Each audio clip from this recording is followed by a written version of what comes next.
प्रयागराज में महाकुंभ की शुरुआत हो चुकी है और ये मेला दुनिया के सबसे बड़े धार्मिक मेलों में से एक है और इसका समापन 26 फरवरी को महाशिवरात्रि के दिन ही होगी। ये वो कुंभ नहीं जो 12 साल में एक बार लगता है, ये वो कुंभ है जो 144 साल में एक बार लगता है और इसे पूर्ण महाकुंभ के रूप में जाना जाता है। और इस बार का महाकुंभ पूर्ण महाकुंभ है। अगर आपके पिछले 3 पीढ़ी ने अटेंड नहीं किया है तो आप जरूर जाइए, क्योंकि आपके आने वाली 3 पीढ़ी भी अटेंड नहीं कर पाएगी। क्योंकि ये महाकुंभ है तो सब कुछ महास्तर पर हो रहा है। इस महाकुंभ में 40,000 करोड़ से भी ज्यादा यात्री आ रहे हैं और इसके लिए यूपी गवर्नमेंट ने 120 करोड़ रुपए पर डे की खर्च कर रही है और इसके अलावा 2100 करोड़ रुपए सेंट्रल गवर्नमेंट ने अलग से दिए हैं। क्या आपको पता है भाई साहब, आईपीएल के बाद दूसरा सबसे बड़ा इवेंट है जो इतना पैसा खर्च किया जा रहा है। इतना पैसा खर्चा करने पर इस महाकुंभ से आप सबको अध्यात्म बल तो मिलेगा ही मिलेगा, पर इकोनॉमी को भी बल मिलेगा। पर कितना? इससे पहले जान लेते हैं कि कुंभ मेला की शुरुआत हुआ कैसे और क्यों हर 12 साल पर ही होता है इसका आयोजन, और पहला महाकुंभ कब लगा था और कुंभ और महाकुंभ में क्या डिफरेंस है, ये सब बातें आपको बताएगा अनिल। सबसे पहले तो कुंभ को समझते हैं। कुंभ होता है 3 तरह का। पहला है अर्ध कुंभ जो 6 साल में एक बार लगता है, फिर होता है पूर्ण कुंभ जो 12 साल में एक बार लगता है, फिर होता है महाकुंभ जो 144 साल में एक बार लगता है। अब की बार महाकुंभ की शुरुआत हो गया है 13 फरवरी से लेकर 26 फरवरी तक। तो भाई साहब, अगर आप अपने परिवार के साथ इसको मानते हैं तो एक बार जरूर जाना, क्योंकि ये मौका आने वाली 3 पीढ़ी तक नसीब नहीं होगी। लेकिन कुंभ मेला का शुरुआत हुआ कैसे? देखिए, पौराणिक कथाओं के अनुसार कुंभ एक संस्कृत शब्द है जिसका अर्थ है घड़ा या बर्तन। जब देवों और असुरों ने समुद्र मंथन किया तो उससे धन्वंतरी अमृत का घड़ा लेकर निकले और इस बीच अमृत को पाने के लिए देवताओं और राक्षसों के बीच 12 दिनों तक युद्ध चला था और युद्ध के दौरान इंद्र के पुत्र जयंत घड़ा लेकर भाग गए। तब सूर्य और उनके पुत्र शनि, बृहस्पति और चंद्रमा उनके और घड़े की रक्षा के लिए उनके साथ गए। जयंत के भागते समय अमृत 4 स्थानों पर गिरा: हरिद्वार, प्रयागराज, उज्जैन और नासिक। वह अमृत की रक्षा में 12 दिनों तक भागते रहे। चूंकि देवताओं का एक दिन मनुष्यों के 1 साल के बराबर होता है, इसलिए सूर्य, चंद्रमा और बृहस्पति के सापेक्ष की स्थिति पर हर 12 साल पर इन स्थानों पर कुंभ मेला लगाया जाता है। लेकिन पहला महाकुंभ कब लगा था इसकी कोई सटीक जानकारी नहीं है। कहा जाता है कि समुद्र मंथन के बाद से ही इसकी शुरुआत हो चुकी थी। वही तमाम लोगों का कहना है कि महाकुंभ की शुरुआत आदि शंकराचार्य ने की थी। वही कुंभ मेला हर 3 साल पर आयोजित किया जाता है और ये मेला भी हरिद्वार, प्रयागराज, उज्जैन, नासिक में बारी बारी से आयोजित होता है, जबकि महाकुंभ 12 साल पर आयोजित किया जाता है। और इस साल का महाकुंभ प्रयागराज में संगम तट पे आयोजित हुआ है, जहाँ गंगा, यमुना और सरस्वती नदियां आपस में मिलती हैं।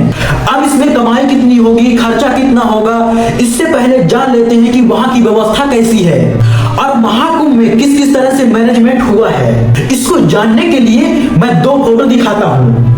ये फोटो देखिए, ये फोटो 2 महीने पहले की है और ये कुंभ चालू होने के 8 दिन पहले की फोटो है और ये महाकुंभ 40 वर्ग किलोमीटर एरिया में बसा हुआ है। तस्वीर में मेले का सिर्फ एक हिस्सा है। मेले में जिस तरफ आप नजर घुमाएंगे सिर्फ टेंट ही नजर आएगा।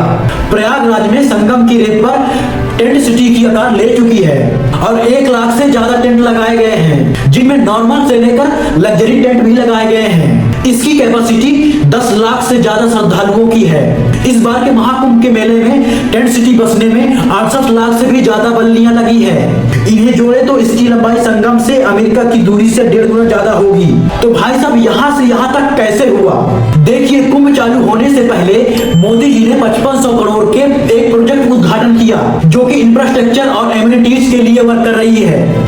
कुंभ के 2019 में 25,000 करोड़ यात्री आए थे और अब की बार 450 मिलियन यात्री आने की संभावना है। पिछली बार 4 पक्के घाट थे, अब की बार 10 पक्के घाट हैं, जिसमें तो 31 घाट अस्थायी हैं। पिछली बार पैंटून ब्रिज 22 बनाए गए थे, अब की बार 30 पैंटून ब्रिज है। पिछली बार 300 किलोमीटर की टेम्परेरी रोड बनाए गए थे, अब की बार 400 किलोमीटर की टेम्परेरी रोड बनाए गए हैं। पिछली बार 40,000 स्ट्रीट लाइट लगाई गई थी, अब की बार 67,000 स्ट्रीट लाइट है। और भाई साहब यूपी जल निगम ने 1250 किलोमीटर की पाइपलाइन बिछाई गई है, जिसमें से 85 वाटर बूथ हैं और 200 वाटर एटीएम हैं और टोटल 1.5 लाख टॉयलेट बनवाए गए हैं और 10,000 से भी ज्यादा सफाई कर्मी वहां 24 घंटे तैनात रहेंगे। और भाई साहब यात्रियों की सुविधा के लिए आने जाने के लिए 7,000 रोडवेज की बस लगाई गई है और 550 शटल बस लगाई गई है।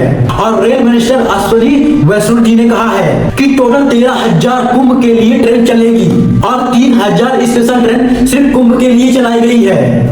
और विश्व का सबसे बड़ा अस्थायी हॉस्पिटल बनाए गए हैं, जहां 45 दिन में 5 लाख मोतियाबिंद के ऑपरेशन होंगे।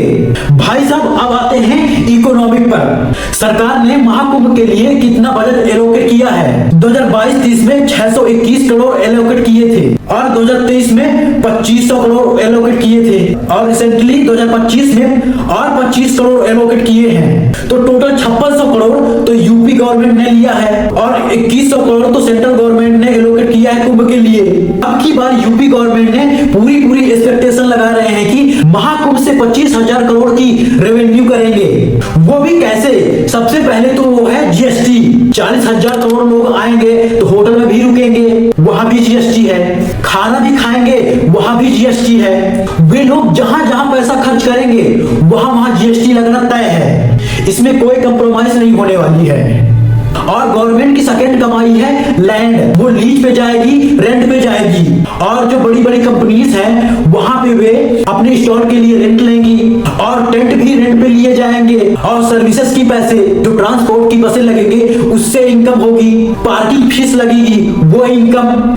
देखिए भाई साहब, कोई बंदा विदेश से आएगा तो कोई देश के कोने कोने से आएगा तो वो बोलेंगे यार इतनी मेहनत करके आए हैं, सब परिवार आए हैं तो सिर्फ कुंभ में ही क्या करना, चलो बगल में राम मंदिर है वहां घूम के आते हैं। अब राम मंदिर आ ही गए हैं तो काशी भी घूम लेते हैं। चलो यार एक काम करते हैं, मथुरा भी चलते हैं। तो यूपी के जो बाकी टूरिस्ट स्पॉट है वहां पे भी फुटफॉल बढ़ेगा और इससे भी जीएसटी और बाकी के सारे इनकम बढ़ेगा। ओवरऑल देखा जाए तो यूपी गवर्नमेंट को 25,000 करोड़ सीधा कमाई हो रही है। और ये जो ट्रांजैक्शन हो रहे हैं पूरे इकोनॉमिक पे, इससे तो 2 से 3 लाख करोड़ रुपए की जीडीपी ऊपर जाएगी। देखिए भाई साहब, कुंभ मेला से सिर्फ गवर्नमेंट ही नहीं कमाती बल्कि बाकी सेक्टर वालों को भी भरपूर कमाई होती है। Just like hotel, tent companies और रास्ते में आने जाने के लिए हाईवे भी खूब चलेंगे और वहां पे जो स्ट्रीट वेंडर घूमते हैं ये सब कमाएंगे। तो भाई साहब आप लोगों को ये वीडियो कैसी लगी? अगर अच्छी लगी हो तो सब्सक्राइब करना मत भूलिएगा।